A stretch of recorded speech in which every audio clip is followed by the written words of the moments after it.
গরমের মরশুমে এক ছাদের নিচে 400-রও বেশি জাতের আম আর মাত্র 100 টাকায় যত খুশি টেস্টিং। শুধু তাই নয়, কৃষকদের জন্য থাকছে নতুন বাজার ও ব্যবসার সুযোগ। 3 থেকে 5 জুলাই রাজধানীর দিল্লি হাট জনকপুরীতে বসছে 35তম ম্যাঙ্গো ফেস্টিভ্যাল। এই উৎসবে দেশ বিদেশের 400-রও বেশি জাতের আম প্রদর্শিত হবে। দর্শনার্থীরা মাত্র 100 টাকার টিকিটে বিভিন্ন জাতের আমের স্বাদ নিতে পারবেন আনলিমিটেড ভাবে।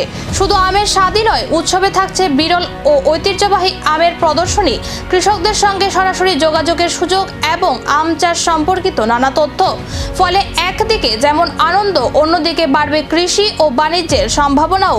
অন্যদিকে 3 জুলাই থেকে লখনৌতে শুরু হচ্ছে ইউপি আম মহোৎসব। উত্তরপ্রদেশ সরকারের উদ্যোগে আয়োজিত এই মেলায় রাজ্যের বিভিন্ন জেলার আম চাষিরা তাদের উৎপাদিত আম প্রদর্শন ও বিক্রির সুযোগ পাবেন। মূল লক্ষ্য কৃষকদের আয় বৃদ্ধি এবং দেশ বিদেশে উত্তরপ্রদেশের আমের পরিচিতি আরও বাড়ানো।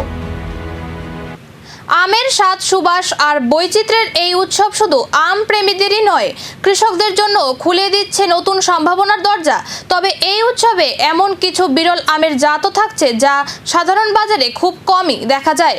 সেই বিশেষ আকর্ষণগুলো কি, এখন সেদিকেই তাকিয়ে দেশ।